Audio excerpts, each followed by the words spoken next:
여러분 안녕하세요. 함께하는 교회 나아가는 예배 오신 여러분 한 분을 환영합니다. 잘 지내셨어요? 와, 진짜 오랜만에 뵙네요. 오늘 여러분 만나러 오는 길에 너무너무 마음이 설레서 꽃단장하고 왔어요. 너무 반갑습니다.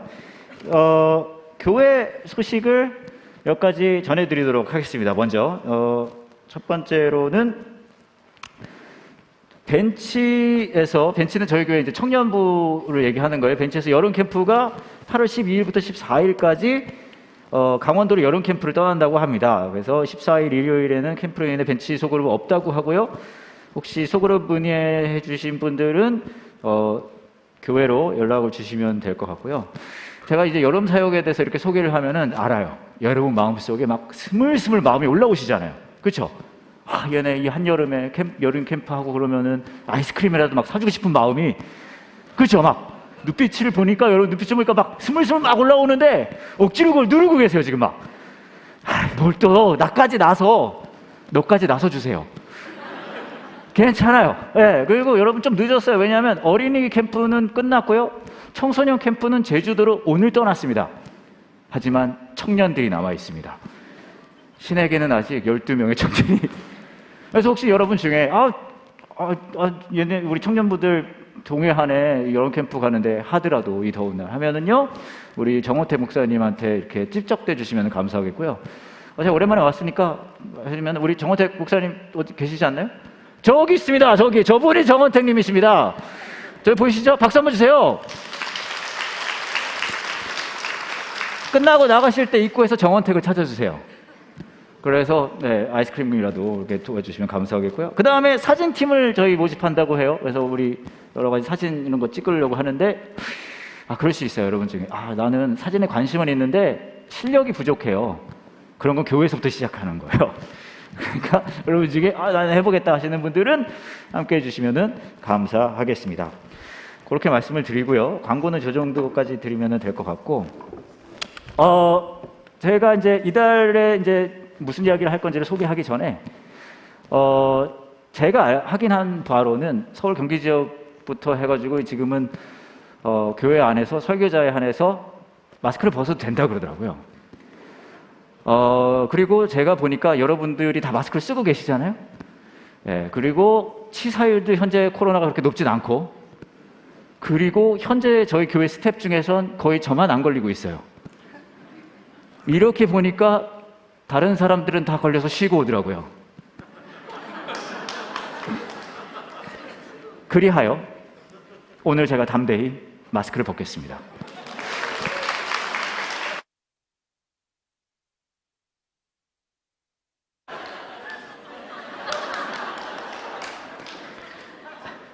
(2년) 만에 쌩얼을 보여드리려니까 너무 부끄러워요.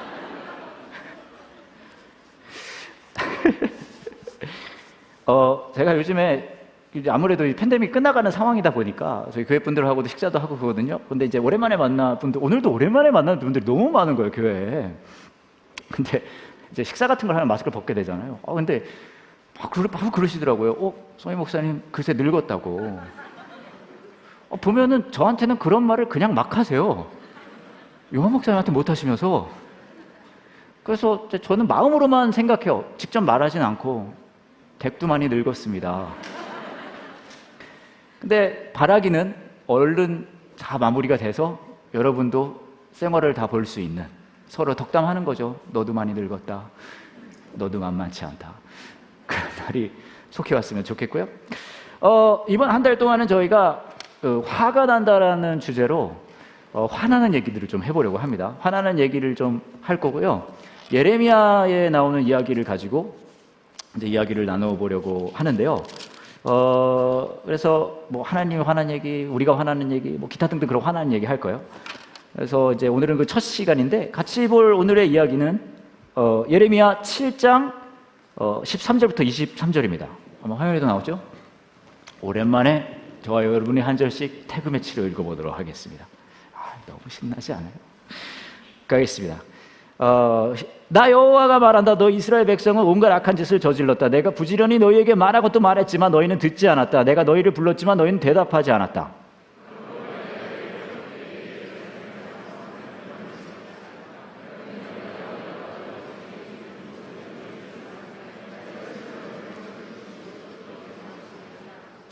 너무 무질서하고 좋아요. 너무 매력적입니다. 내가 너희의 형제인 에브라임 자손을 모두 쫓아냈듯이 너희도 내 앞에 쫓아내고 말겠다. 내 앞에서.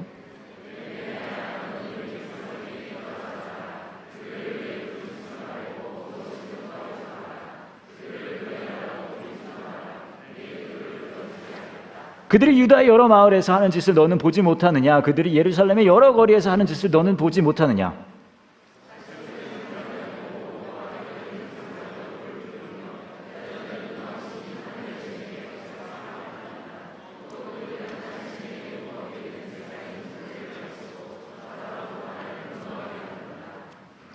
그러나 유다 백성이 참으로 해치고 있는 것은 내가 아니다. 그들이 해치고 있는 것은 바로 그들 자신이다. 그들 스스로가 수치를 불러들이고 있는 것이다. 나 여호와의 말씀이다.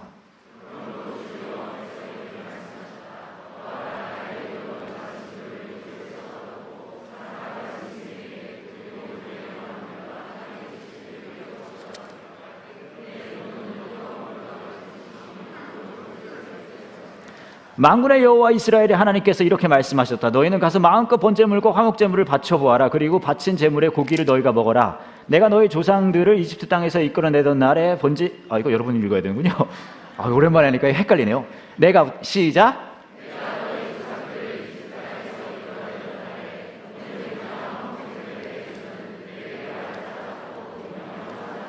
Everybody. 오직 내가 명령하는 것은 나에게 순종하여라. 그러면 나는 너희의 하나님이 되고 너희는 내 백성이 될 것이다. 내가 명령하는 길로만 행하라. 그러면 너희에게 좋은 일이 생길 것이다 하는 것뿐이었다. 아까 말씀드렸듯이 이번 한 달은 화가 난다는 제목으로 화나는 얘기를 할 것이기 때문에 제가 어떻게 시작할까 생각해 보다가 여러분을 좀 화를 나게 만들어야 될 것 같은 생각이 들었어요. 그래서 제가 여러분을 좀 화나게 만들 거예요. 자, 준비되셨죠? 화낼 준비. 자, 화낼 준비하시고요. 갑니다. 사자왕을 영어로 뭐라 그럴까요? 라이온 킹. 슬슬 올라옵니다. 송금왕을 뭐라고 할까요, 영어로? 인터넷 뱅킹. 전류왕을 뭐라고 할까요, 영어로? 스파킹. 제빵왕을 뭐라고 할까요? 베이킹. 등산왕은 하이킹, 걷기왕은 워킹, 놀람왕은 쇼킹, 결제왕은 모바일 뱅킹. 어때요? 화가 좀 나고 있지 않으세요? 잠금의 왕은 락킹, 농담왕은 조킹, 대화의 왕은 토킹, 그 다음에 생각의 왕은 띵킹, 담배의 왕은 스모킹, 댄스의 왕은 문워킹, 음주의 왕은 드링킹, 영어의 왕은 프리토킹, 목사의 왕은 마틴 루터킹, 로봇의 왕은 윙치킹, 윙치킹. 어때요? 화가 막 나지 않으십니까? 이걸로 부족해요? 자, 하나 더 갑니다. 우리나라에 밥과 빵은 먹지 않는 동네가 있다고 합니다. 그 동네 이름이 뭔지 아세요? 면 온리.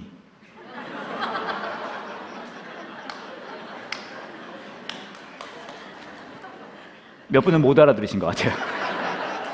자, 이렇게 보니까 몇 분은 하하하, 이거 굉장히 수준 격식 있는 농담인 게 어느 정도의 생활 지식과 어느 정도의 영어 지식과 글로벌한 띵킹이 필요한 거예요. 화가 좀 나셨어요? 화나셔야 되는데 웃으시면 안 되는데. 근데 제가 생각해 봤어요. 우리는 언제 화가 날까? 화나는 순간들이 좀 있으실 거 아니에요? 우리는 언제 화가 날까? 제가 좀 생각해 보다가 제가 이걸 준비할 때쯤에 이것을 깨닫게 해주는 어떤 사건이 있었거든요. 여러분 기억하실지 모르겠는데 몇 달 전에 윌 스미스라는 배우가 아카데미 시상식에서 크리스 락이라는 코미디언의 뺨을 때린 사건이 공식 석상에서 있었습니다. 여러분 기억나세요? 이걸 혹시 나 이거 처음 듣는다 계십니까? 세 분 계시네요. 설명해 드릴게요. 세 분. 잘 들으세요. 그리고 좀 뉴스도 보고 그럽시다. 우리 알아요. 말씀과 기도에만 집중하시는 거. 세 분 정신 똑바로 차리고 들으세요. 아카데미 시상식이 있었는데 크리스 락이라는 코미디언이 농담 같은 걸 하고 있었어요. 그러다가 윌 스미스의 아내 이름이 제이다 스미스인데 그분한테 제이다 스미스 너는 다음에 제이네요 맞나? 무슨 에어지? 하여튼 영화 하나가 있는데 뭐 그냥 뉴스를 봐요. 거기에 제이네가 맞나? 제이네가 아닌데? 갑자기 G.I. 제인 맞습니다. G.I. 제인이라는 영화가 다시 나오면 왜냐면 G.I. 제인은 드미 무어라는 배우가 머리 빡빡 깎고 입대를 하는 그런 영화예요. 그래서 너 이 편이 나오면 그거 해야 되라. 그런데 농담이잖아요. 근데 알아요. 재미없는 거예요, 여러분들은. 미국식 조크예요. 그러니까 제이다 스미스가 기분이 확 나빴는데 윌 스미스는 처음에 웃다가 우리 와이프한테 이 자식이 그러더니 올라가가지고 크리스 락의 뺨을 빡 때렸어요. 그리고 그게 아카데미 시상식이라 전 세계로 생중계가 되고 있었던. 그러니까 전 세계로 누군가가 누군가의 뺨을 때리는 게 생중계되는 건 흔히 있는 일은 아니잖아요. 그런 일이 있었습니다. 이게 되게 흥미로운 게 제가 한국과 미국의 좀 이렇게 상황을 좀 봤거든요. 미국은 이건 크리스 락이 잘했다 혹은 윌 스미스가 잘했다 뭐 그런 비등비등했어요. 근데 미국은 크리스 락이 좀 더 잘했다, 윌 스미스가 잘못했다 그런 게 좀 많아요. 왜 그러냐? 여러분 아시겠지만 제가 스탠드업 코미디언이잖아요. 저 인증된 스탠드업 코미디언 서북미 저희 지사가 있어요. 스탠드업 코미디 협회가 거기서 그래서 저 같은 업계에 있거든요. 크리스 락이랑 제가 저 크리스 락 잘 알고요. 크리스 락은 저는 잘 몰라요. 어찌됐건 간에 근데 이건 뭐냐면 이 업계에 있는 애들은요, 이 스탠드업 코미디언들은 아무 말이나 막 해요. 진짜 웃기기만 하면 막 다 얘기해요. 진짜 어떻게 그런 말까지 할 수 있어요. 그러니까 이런 걸 아니까 미국은 그런 정서가 있는데 한국은 그런 정서가 윌 스미스가 잘했다. 어떻게 자신의 아내를 그렇게 수치를 줬으면 당연히 그렇게 응징해야 된다. 그런 게 훨씬 더 높더라고요. 어찌됐건 간에 뭐 그것도 흥미로운 지점이긴 한데 저는 거기서 뭐가 흥미로웠냐면 윌 스미스가 어떻게 이렇게 공식 성당에 가서 뺨까지 때릴 수 있을까? 간단하더라고요. 화가 났어요. 왜 화가 났냐? 자신이 가치 있게 여기는 대상이 훼손당한 거예요. 그러니까 화가 나는 거죠. 우리도 되게 비슷합니다. 윌 스미스처럼 우리가 공식 석상에 올라가서 뺨을 때리진 않겠지만 누군가에 우리도 우리가 소중하게 생각하는 대상, 그게 꼭 사람이 아니어도 상관없어요. 그것이 훼손당하잖아요. 내 자존심이 될 수도 있고 뭐 명예가 될 수도 있고 재정이 될 수도 있고 건강이 될 수도 있고 누군가의 관계가 될 수도 있고 그게 훼손당하면 우리도 화가 난다는 거죠. 그래서 저는 생각해 봤거든요. 그러면은 하나님은 언제 화가 날까? 하나님은 뭔가 소중하게 생각하는 게 훼손당하면 화가 나실 거 아니에요. 그걸 좀 생각해 봤거든요. 근데 제가 어렸을 때부터 부르던 찬양곡이 한 곡이 떠오르더라고요. 저는 이제 어렸을 때부터 교회를 다녔는데 이 곡은 특이하게도 주일학교 애들이 많이 불렀던 곡인데 예수님의 진노에 대해 다루고 있는 곡이에요. 놀랍지 않습니까? 그 당시에 부르는 노래 중에 예수님의 진노를 전도사님들도 그런 얘기 잘 안 해요. 막 주일학교 전도사님들이 주 예수를 믿어라 않자면 하나님의 진노가 임할지어다 그러면은 애들이 왜 이런 일은 없어요. 그렇잖아요. 애들 전도사님들도 주로 은혜의 하나님, 사랑의 하나님 막 그런 얘기를 하는데 이 곡은 놀랍게도 예수님의 진노에 대한 내용을 담고 있는 노래거든요. 그래서 제가 오랜만에 여러분도 만났고 오랜만에 뵙는 분들도 많고 하니 이 노래를 불러드리려고 합니다. 연주하면서 한번 불러드릴게요. 알아요. 여러분은 그렇게 생각하실 거예요. 굳이?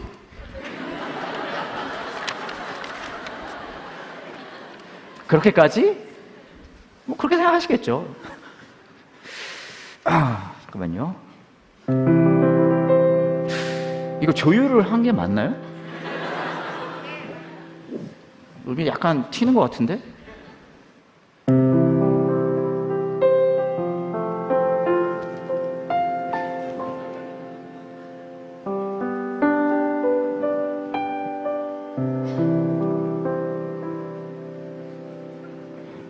예배 시간에 떠드는 아이 예수님이 보시면 뭐라 하실까? 기도 시간에 장난꾸러기 예수님이 보시면 뭐라 하실까? 아니 안 돼요. 예수님이 화내실 거야. 우리 모두 조용히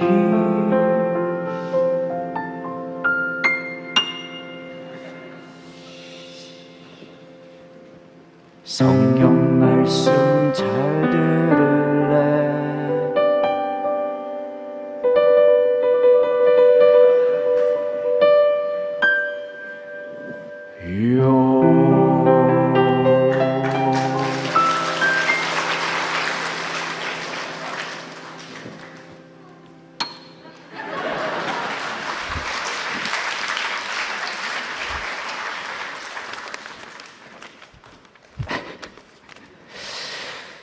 다른 교회에서 할 때는 거리가 가까워서 덜 뻘쭘했는데 걸어오는 길이 굉장히 뻘쭘해요.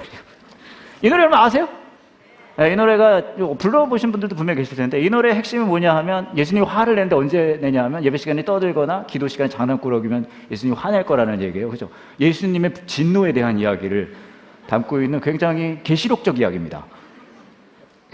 근데 진짜 그럴까요? 이 얘기를 보면 우리가 그건 알 수 있어요. 아까 제가 그랬잖아요. 우리가 언제 화가 나냐? 내가 소중하게 생각하는 거, 가치 있게 생각하는 게 훼손되면 화난다 그랬잖아요. 그러니까 이 노래가 가진 메시지는 예수님은 우리가 하는 이런 예배 시간의 분위기나 뭐랄까 정숙함이나 이런 진지함 이런 걸 소중히 여기시는 분이라는 게 전제로 깔려 있는 거예요. 근데 진짜 그럴까? 한 가지 말씀드리면 제가 작은 마을을 갔다 왔거든요. 근데 전도사님, 작은 마을 전도사님께서 저한테 귀뜸을 해주셨어요. 이 노래가요 금지곡이래요 이제. 놀랍죠? 이 명곡이 왜 금지됐는지 모르겠어요. 어찌됐건 간에 근데 우리도 그렇게 생각해요. 무슨 말이냐면 우리도 신앙생활을 하면서 하나님 언제 화가 날까 하면은 우리도 약간 이런 맥락인 거예요. 내가 신앙생활 지금 잘하고 있는가? 교회 빠지지 않고 예배 잘 드리고 말씀 보는 거 빠지지 않고 기도 생활 잘하고 있고 내가 이런 거를 잘 못하면 내가 어느 정도 좀 보여지고 이렇게 인정받는 그런 모습들이 미비하면 그러면은 하나님이 화내실 것 같은 그런 느낌 같은 느낌이 우리 안에 확실히 좀 있는 것 같아요. 그런 것에 하나님이 좀 화내시는 것 같은 느낌? 제가 신학교 다닐 때 일인데 저는 미국에서 신학교를 다녔거든요. 근데 이제 학교를 다니면서 그 학교 근처에 있는 한인교회에서 어린이부 전도사님을 했었어요. 근데 그때는 뭐 했냐면 9시, 11시 예배가 우리처럼 2개가 있었는데 9시 예배는 모든 봉사자들과 전도사님들이 다 같이 9시 예배를 드리고요. 그 다음에 11시가 되면 어린이부서 가서 하고 다른 분들 어른들이 예배 드리는 거예요. 어느 날도 여느 때와 다름없이 이제 9시 예배가 드리고 끝나고서는 이제 제 할 일 하러 가려고 그러는데 그 담임 목사님께서 이제 그날 설교를 하셨는데 저를 부르시는 거예요. 그러더니 써니 전도사님 일로 와보라고. 예. 그랬더니 갔더니 뭐라 그러시냐면 내 방으로 좀 따라오라 그러는 거예요. 근데 여러분 교회든 직장이든 학교든 내 방으로 따라와서 좋은 얘기는 없어요. 그잖아요. 근데 저는 지금과 다름없이 그때도 해맑았거든요. 방으로 오라고? 가보자. 근데 저만 오는 게 아니라 저희 와이프도 같이 오라 그러는 거예요. 그때 옆에 같이 있었거든요. 근데 그 당시에 저희 아내는 저희 큰아이를 임신하고 있었어요. 한 7, 8개월 정도 됐던 것 같은데 배가 이렇게. 그래서 저랑 이제 저희 와이프를 불러서 이제 그 담임 목사님의 방에 간 거예요. 그래서 막 얘기를 막 하시는 거예요. 근데 무슨 이야기냐 하면 일부 예배에 이제 설교 끄트머리쯤에 이 목사님께서 하시는 말씀이 제가 하품을 했대요. 근데 기억이 잘 안 나는 거예요. 여러분 하루 중에 하시는 하품들 다 기억하십니까? 나 오늘 3번째 하품이 괜찮았던 것 같아. 피로도 쫙 풀리고. 안 그렇잖아요. 누가 하품을 기억해요? 그런데 들어보니까 한 것 같기는 해요. 근데 제가 생각하기에 큰 건 안 했어요. 작은 거 소소하게 제가 하품을 하나 했던 것 같은데 그거가 좀 불쾌하셨나 봐요. 그거랑 또 뭐가 불쾌하셨냐 하면 제가 설교를 들을 때 주머니에 손을 넣고 있었다는 거예요. 불쾌하실 수 있어요. 불쾌하실 수 있죠. 근데 그럼 내가 잘못했나 보다 그렇게 생각하고 있었는데 이게 웃기는 게 그 다음인데 그 얘기를 저한테 하시는 게 아니라 저희 와이프한테 하는 거예요.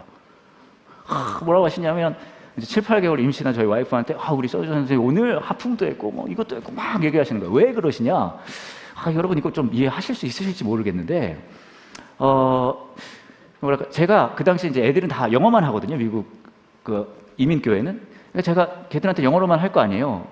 근데 이중 언어라는 게 그래요. 특히 모르실 것 같긴 한데 제가 이 한국말을 하면 얘가 영어를 할 수는 있을까 할 정도로 한국말을 잘해요.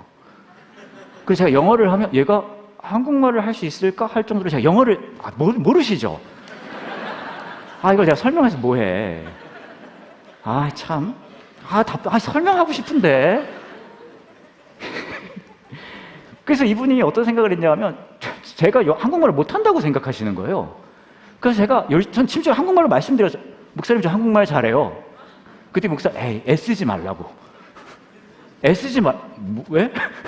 그러니까 이제 저희 와이프한테 그 얘기를 하는 거예요. 아마 우리 써니 전도사님이 한국 정서를 잘 모르고 한국말 잘 몰라서 이거 좀 교육 좀 시키라고 그런 거 한 거죠. 근데 제가 그거가 좀 제가 잘못한 건 맞긴 맞아요. 그러니까 여러분 절대 하품하시면 안 됩니다. 제가 설교할 때. 그나마 다행인 줄 아세요? 여러분 제 방 가고 싶으세요? 끝나고? 사실 제가 최근에 교회 제 방을 정리하긴 했는데, 근데 얼마나 요즘이 좋은 게 여러분이 하품하는지 안 하는지 제가 알 수가 없어요.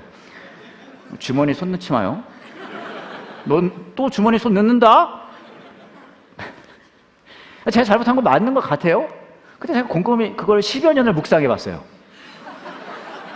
그 정도 시간이 지났거든요. 10여 년을 묵상했어요. 물론 제가 잘못한 건 맞긴 한데 진짜 그게 가장 큰 문제였을까? 그러고 깨달았죠. 진짜 큰 문제는 뭐냐? 제가 하품한 것도 잘못이고 주머니에 손 넣은 것도 잘못이지만 뭐가 더 큰 문제였냐면 목사님의 설교가 들리지 않는 게 더 큰 문제 아니겠습니까?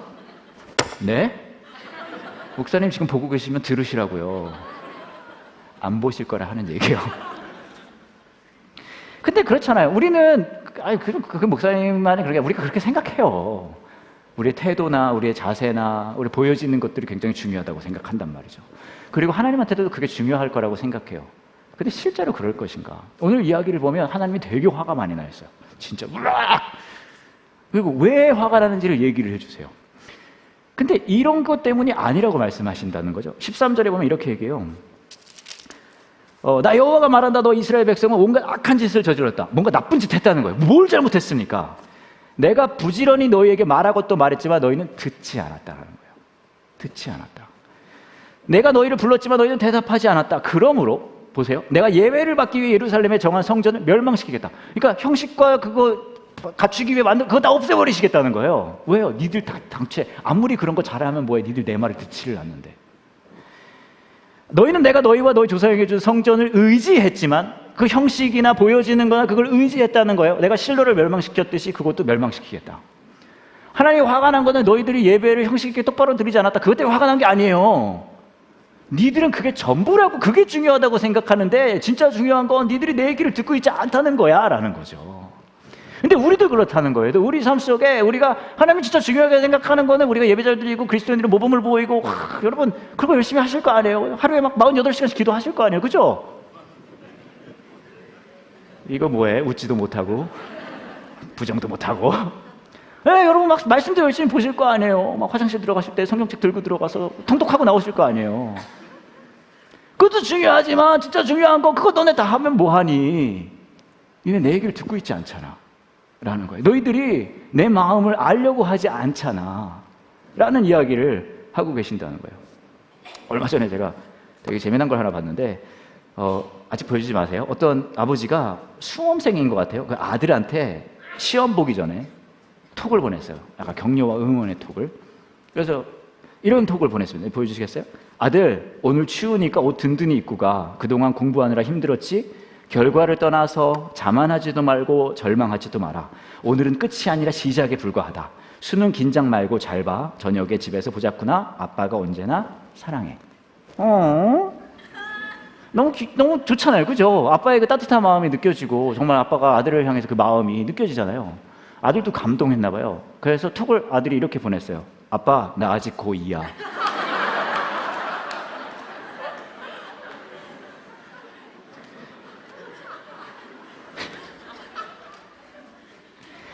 미사오고는 많고 보여지는 건 그럴듯한데요.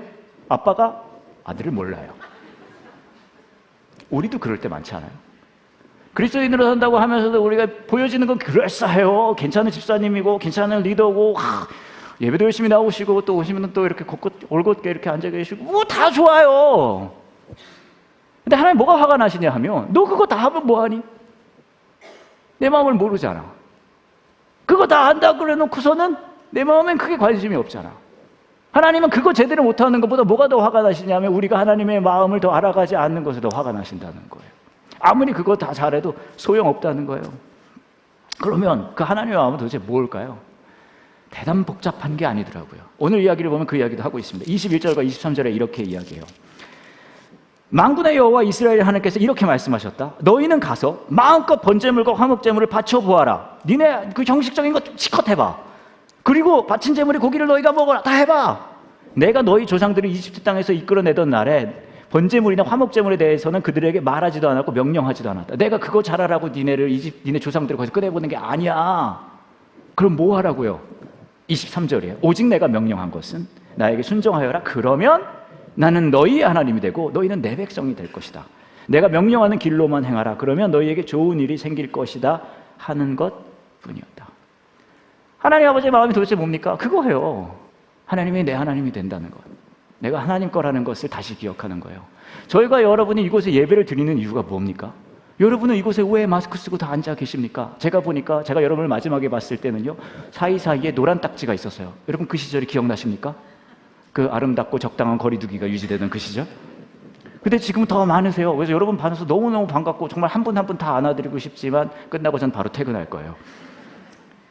왜 이거 예배에 오십니까? 왜 노래를 부르세요? 우리 찬양 왜 불러? 기도 왜 하세요? 성경을 왜 보십니까? 온라인으로 보고 계시는 여러분들 이거 왜 보고 앉아 계세요? 우리 이거 왜 합니까? 여러분은 제 이야기를 왜 듣고 계세요? 형식 때문에요? 이거 하면 하나님이 여기 와서 일주일에 한 번 앉아 있으면 하나님 기뻐하실까 봐요? 이거 한다고 뭐 하나님이 기뻐하시겠어요? 이거 우리가 하는 이유 하나예요. 뭐예요? 우리 다시 기억하려는 거예요. 뭘요? 그 하나님의 마음. 무슨 마음이요? 하나님이 내 하나님이고 내가 하나님 거라는 것을 악착같이 다시 기억하기 위해 우리가 다시 모이는 거예요. 다시 노래하는 거예요. 말씀을 다시 보는 거예요. 그래서 기도하는 거예요.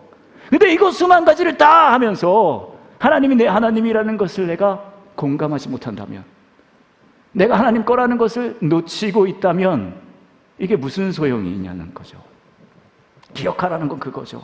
저와 여러분의 삶 속에 쉽지 않은 상황들이 올 때가 있어요. 팍팍하고 힘들고 답답하고 불확실하고 두렵고 그런 상황들이 있죠. 그럼 우리가 무슨 상황이 생기냐면 우리의 신앙의 패턴이 무너지기 시작합니다. 삐끄덕삐끄덕해요. 말씀도 읽고 싶지 않고, 하나님이 있는가 싶기도 하고. 근데 하나님이 너 그거 정신 똑바로 차려서 지금 골부하는 모습을 보여줘 라고 하시는 진짜 분이실까? 여러분 기억나시는지 모르겠지만 마지막에 제가 여러분을 만나 뵀을 때 막 제가 요리도 해드리고, 벌써 지나간 추억이네요. 제가 발도 닦아드리고, 기억나세요? 네, 그런 적이 있었어요. 제가 그것을 포함해서 5개 교회를 돌면서 6분의 발을 닦아드렸습니다. 이제는 저는 발만 보면 다 닦을 수 있어요. 전문 조교긴. 근데 여러분들 이렇게 발을 닦아드렸는데 그 중에 한 분이, 아내분께서 저한테 톡을 보내주는데 이게 너무 재밌었어요.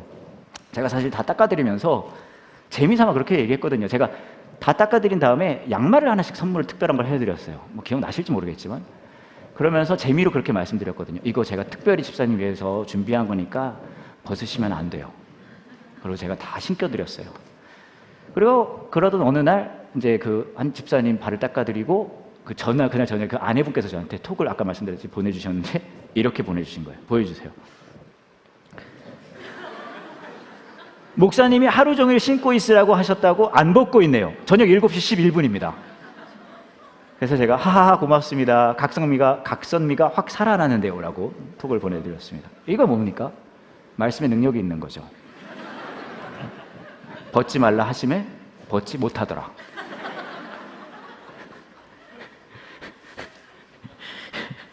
그의 아내가 울며 톡을 보내며 가라사대 당최 이 인간이 언제 벗을지 모르겠나이다. 목사가 말하되 계속 내버려 두거라 하시매 일주일을 못 보고 있었더니. 근데 제가 이분 발을 닦아줄 때가 기억이 나요. 이분이 제일 많이 우셨어요. 발을 닦아도 엄청 우시더라고요. 저는 왜 그렇게 우셨는지는 여쭤보지는 않았어요. 그건 신뢰가 되는 것 같아서. 근데 짐작만 했습니다. 틀릴 수도 있어요. 무슨 짐작을 했냐면 이분이 사실은 몇 년 전에 그 사랑하는 아드님을 먼저 천국에 보낸 아버님이세요. 그 이후로 제가 막 만나면서 이야기도 나눈 적이 있는데 그럴 때마다 그런 말씀을 하시더라고요. 아들한테도 못 해준 게 너무 생각난다고. 아들이 살아있었으면 이런 추억을 함께 할 수 있었는데 그거 너무 마음 아프시다 그런 얘기를 많이 하시고 답답하시다 그런 말씀하시고요. 그리고 더 나아가서 무슨 말씀을 하시냐면 왜 나한테 이런 어려움이 생겨야 되는지 이해할 수 없다고 하세요. 그리고 더 나아가서 또 무슨 말씀도 하셨냐 하면 하나님이 살아계시지 않으신 것 같다고. 충분히 그러실 수 있으시죠. 근데 제가 짐작만 하는 것은 그날 왜 이렇게 오셨을까? 그거 같아. 뭐냐 하면 그 답답함 속에, 그 후회 속에, 그 고통 속에, 하나님을 원망하는 그 원망 속에 그 마음 드신 것 같아요. 하나님이 그렇게 말씀하시는 거죠. 나 그래도 네 하나님 되고 싶어. 너가 네 삶에 답답해하고 후회하고 네가 나 없는 것 같다고 말하고 생각하는 이 순간에도 나는 네 하나님 되고 싶어. 그걸 아마 느끼셨을 것 같아요. 그리고 그렇게 생각하시고 그 마음도 느끼셨겠죠. 왜냐하면 그럼에도 불구하고 너는 내 거니까. 우리는 그렇게 생각해요. 하나님이 기뻐하시는 모습이 우리가 철든 모습이고 올곧은 모습이고 괜찮은 신앙인의 모습이고 그게 중요하다고 생각합니다. 그게 훼손되면 하나님이 화날 것 같아요. 근데 생각해보면 그것도 중요할 수 있지만 그것보다 더 중요한 건 하나님이 더 소중하게 여기시는 것은 그 어떤 상황에서도 하나님이 내 하나님 되시고 나를 하나님 거라고 하나님을 포기하지 않으신다는 그것을 기억하는 것만큼 소중한 건 하나님한테 없다는 거예요. 그것만은 제발 놓치지 말라고 하시는 거죠. 그게 안 되니까 화가 난다고 하시는 거예요. 제가 얼마 전에 굉장히 재미난 걸 하나 봤는데 어떤 분이 이제 머리를 이발하러 이발소를 갔어요. 근데 좀 스타일을 바꾸고 싶으셨나 봐요. 그래서 바꾸고 싶은 스타일을 이렇게 이제 인터넷에서 찾다가 하나 발견했어요. 그래서 요거대로 깎아야 되겠다. 그래서 요즘은 말로 설명 안 하고 이렇게 사진으로 보여주잖아요. 그래서 핸드폰 가져가서 이발해 주시는 분한테 이렇게 잘라달라고 이제 얘기를 한 거예요. 그래서 요 머리를 자르고 싶으셨대요. 이렇게 보여줬어요. 그러니까 이발사 선생님께서 요거 나 할 수 있을 것 같다고. 그러세요? 그럼 해주세요. 그래서 이제 축축축축 이발을 했습니다. 그렇게 이발을 했는데 나온 머리가 어떤 머리가 나왔냐면 이런 머리가 나왔어요.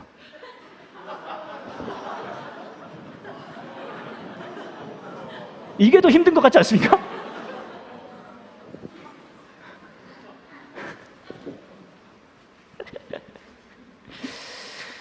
근데 제가 그런 생각이 들더라고요. 되게 재밌는데 우리가 약간 이렇게 신앙생활 하는 것 같아요. 하나님은 우리한테 네 삶에 내가 너의 하나님이 될 거고 너는 내 거야를 네 삶의 모든 부분에서 그렇게 되고 싶어. 근데 우리는 어떻게 하는지 아세요? 우리의 하나님 되시겠다는, 나를 하나님 거라고 하시겠다는 그 하나님을 종교 섹션에 갖다 집어넣습니다. 이 정도 하면 됐잖아요, 하나님.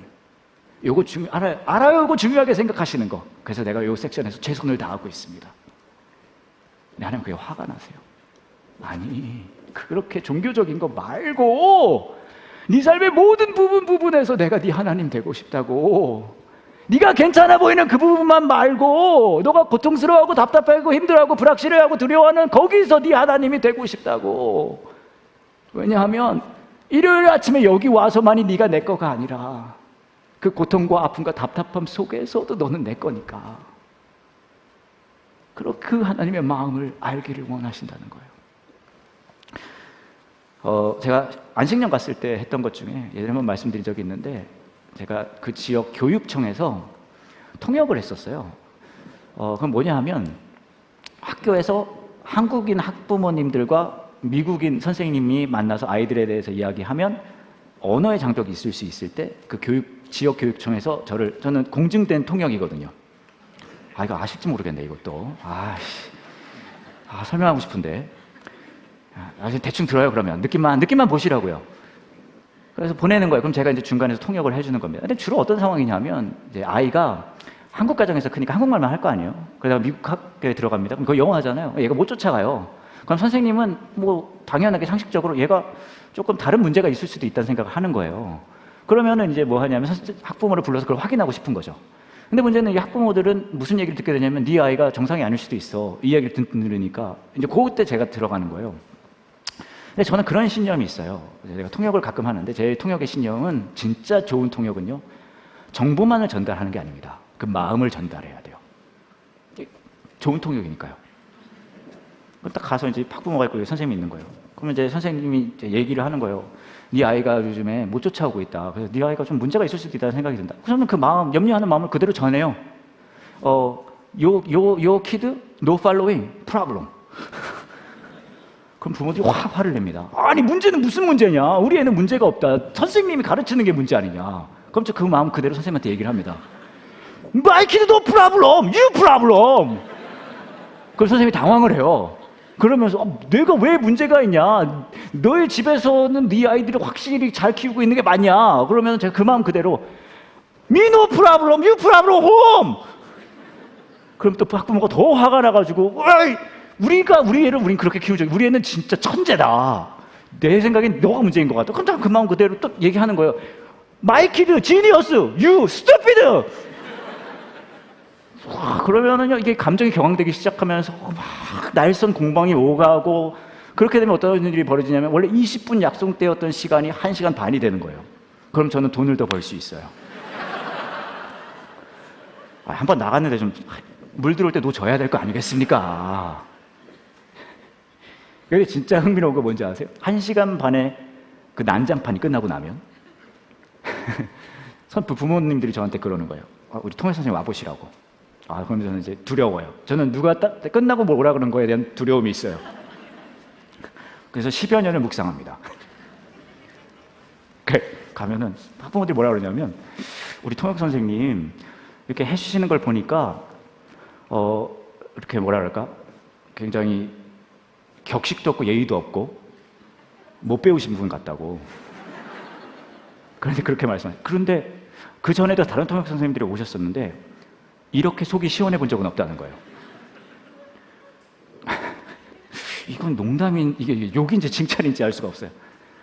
그걸 뭐라 그러냐면, 다음에도 선생님 오시면 안 되냐, 저한테 그러시는 거예요. 무슨 약간 클럽에서 웨이터 찾듯이 입구에서 써니를 찾아주세요.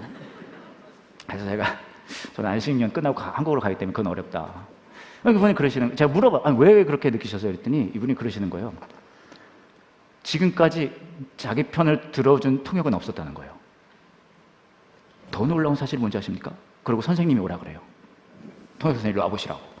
딱 가면 그렇게 얘기해요. 선생님, 우리 통역 선생님 예의도 없고 격식도 없고 배우신 것 못 배우신 분 같은데 통역 잘하시는 것 같다. 왜 그랬습니까? 자기는 이렇게까지 시원한 통역, 왜요? 내 편을 들어준 통역은 당신이 처음이다. 이게 놀라운 거 아니에요? 양측이 다 자기 편이라고 생각해요. 이게 영성이에요, 여러분. 인간의 힘으로 되는 게 아니에요. 그게 뭐예요? 이거예요. 예의도 없고 격식도 없고 대혼란의 대환장 파티였단 말이죠. 아직도 이분들이 얘기할 때 숨을 씩씩대고 있어요. 통역에서 일로 와보라고. 그런데 뭐라 그래요? 좋았대잖아요. 왜요? 선생님, 통역 선생님 내 편 들어주면 처음이라고. 저는 하나님 마음도 그런 것 같아요. 좋은 그리스도인의 모습을 보이는 거 중요합니다. 말씀 열심히 보시고 하시고 다 하세요. 큐티하고 그런 거 있잖아요. 근사한 것들 다 하세요. 대신에 그 모든 걸 통해서 여러분의 마음에 하나님이 계속 말씀하시는 거는 들으셔야 돼요. 뭐예요? 내가 네 하나님 되고 싶어. 그럼 그렇게 얘기하시고, 좀 하나님 가만히 계시라고. 나서실 때가 아닙니다. 제가 일요일날 이번 주에 그거 갈 거니까. 알아요. 저 2년 동안 인터넷만 봤지만 이번에 갈 생각이 있어요. 그럼 하나님이 그러시겠죠. 네가 내 거잖아. 내가 네 하나님 되고 네가 내 거 되는 거, 네가 그거 놓치지 않았으면 좋겠어. 얼마나요?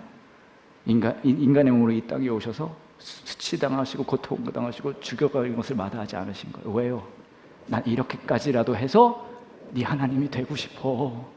이렇게까지 해서 네가 내 거라는 것을 완성하고 싶어. 회복하고 싶어. 예수님이 십자가에서 처절하게 죽어가신 건 저와 여러분이 종교인이 되라고 하신 게 아니잖아요. 뭐예요? 그 말도 안 되는 하나님의 마음과 사랑을 보고 누리고 알아가고 그거 하라고 하신 거잖아요. 그러니까 말씀하시는 거죠. 야, 알아, 너 열심히 하는 거. 그런데 내가 네 하나님 되는 거, 네가 내 거라는 거, 그것만은 꼭 기억해줘. 그 부르심에 반응하시는 저와 여러분 되길 원합니다. 같이 기도할게요. 이 시간 같이 기도하실 때 여러분의 마음에, 여러분의 삶에 좀 정직한 시간을 가지셨으면 좋겠어요. 이거 되게 쉽지 않은 건데 그래도 한번 해보죠. 어쩌면 여러분의 삶 속에, 여러분의 마음 속에 여러 가지 그리스도인으로서 해야 할 일들을 열심히 하고 계시고 이렇게 그럴 수 있어요. 근데 저 이거 여쭤보고 싶어요. 그런 일들을 왜 하고 계셨습니까? 어떤 마음으로 하고 계셨습니까? 내가 그래도 집사인데, 내가 그래도 신앙인인데, 내가 그래도 이거 해야지, 그런 마음이 있을 수 있어요. 이거 안 하면 하나님이 화내실 것 같아서 그런 마음도 분명히 있을 수 있고요. 내가 지금 내 삶에 닥친 문제가 너무 처절한데 이런 거라도 해야지 하나님께서 뭐라도 해주실 수 있을 것 같아서 더 붙들고 있을 수도 있어요. 이렇게 여쭤볼게요. 여러분은 이 예배의 자리에 어떤 마음으로 오셨습니까? 일요일 아침이면 당연히 오는 곳이고 예배 참석하는 거고 그것도 나쁘진 않습니다. 근데 하나님은 그렇게 물어보실 것 같아요. 정말 그게 다야?